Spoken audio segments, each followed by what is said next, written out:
This is quite a boring topic, but one that is important, and it causes a lot of issues to come up in a contractual period when you're buying and selling. So I wanted to talk about it. CL-100s. What does that mean? Why do we have it? Let's explain. So, a CL-100 inspection is a termite and wood destroying insects inspection. Now, it is written into our state, South Carolina state contract, and it says, is the buyer having one? And who pays for it? When will this inspection occur? And who is responsible for it? Now, back when the market was hot, people were foregoing these inspections. I thought that was a terrible idea. And here's why. Wood destroying insects, termites, carpenter bees, carpenter ants, whatever else there are, that can cause, especially here in the South, tremendous damage to a home. I mean, I've seen houses with $80,000 to $100,000 worth of damage, and I'm sure that's at a minimum from termites. So it's important that a buyer has these inspections. Even when I represent the seller, I understand why the buyer would want it. So it's important. So is it required? No, it's not required. Sometimes people say, well, the lender requires it. The lender does not require it. Who requires it is the attorney. If in the contract of sale, the offer is written and the buyer and seller agree that it will happen, then the attorney will not close the deal if that box is checked, yes, we are having it. So if you are having it, you have to have it per the contract, not from your lender. Now, who pays for it? Well, that always comes from the contract terms. Like I said, the contract will say buyer pays or seller pays, buyer orders it or seller orders it, and who's going to fix any damage. So that is determined at the time of the contract. Now, when does this occur? That is a very important piece to this. If you have a long settlement, say a 60-day settlement, you cannot do that termite inspection or CL-100 inspection until you're within 30 days of settlement. Why is this? Because these things change so fast. You could have termites, not have termites, and then turn around and have termites in 2 weeks, and they start eating, and they can eat fast. So conditions to allow termites to come include moisture, not using the right wood when building a house, but really moisture. If there's moisture in your crawl space, or if you have rotten boards on your house, or even in your, a lot of times we see it in decking and stairs up to your steps, then yeah, if you have a high moisture content and rot, those termites could come, and they weren't here yesterday and they are here in 2 weeks. So they want to see that you don't have conditions that could make termites come. So you've got to do this within 30 days of settlement, but it's best to do it as quickly as you can within that 30 days, because if damage is found, it doesn't even mean that you have termites. Damage can be rotten wood. So you can have rotten wood and no termites, and your CL-100 inspection will not pass. More on that to follow. So you've got to do it within 30 days so that the seller has time to remedy the situation. Let's assume you don't have termites. You still have to find a contractor to come out and fix the problem. It may be a small problem. It may be a lot of boards, a lot of rotten boards, but you need time.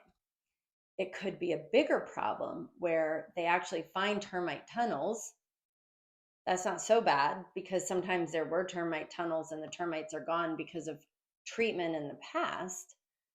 If you find termite tunnels, you still have to have someone out to your house to take a look, make sure there aren't active termites, and treat properly.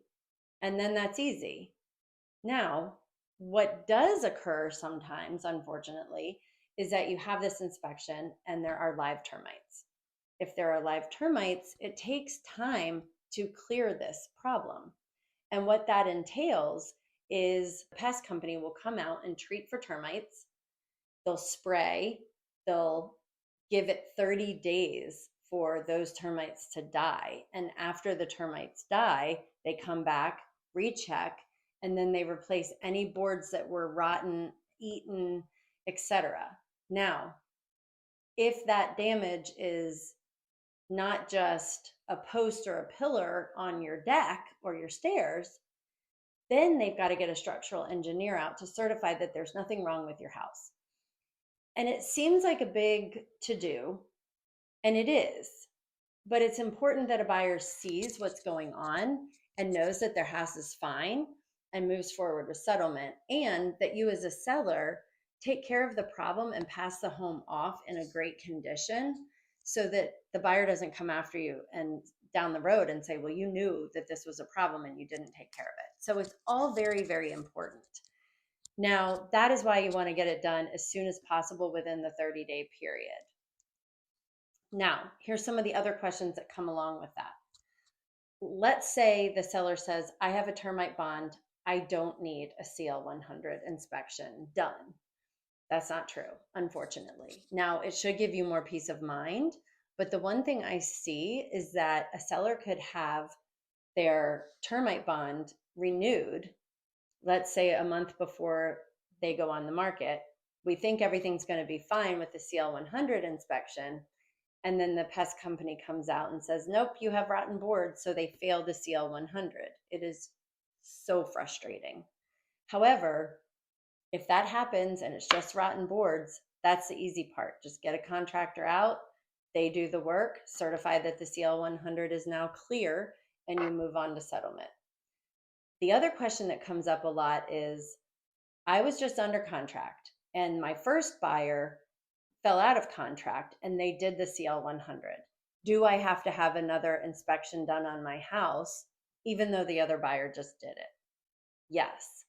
The reason why is that 30-day period.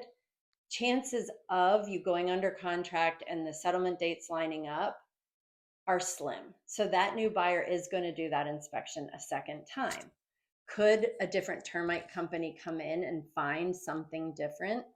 Absolutely. It is very frustrating. However, you just have to use the situation, take the situation for what it is, get the new inspection, and move on. This is a reason why, side note, we don't like contracts to fall apart. We just want everything to move along smoothly and get you to settlement as expected the first time.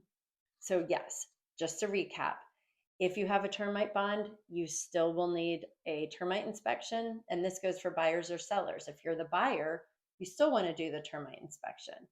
If you're the buyer, you're the second buyer in, and your 30 days isn't going to line up, yeah, you still want to do another CL-100. And sellers, yes, you're still going to have a CL-100 unless the buyer doesn't want it, and then we're fine. Then don't do it. As a listing agent, if a buyer doesn't want to do it, great. As the buyer's agent, I always want my buyers to get a CL-100. I think it's a good inspection. We want to know that the house doesn't have termites.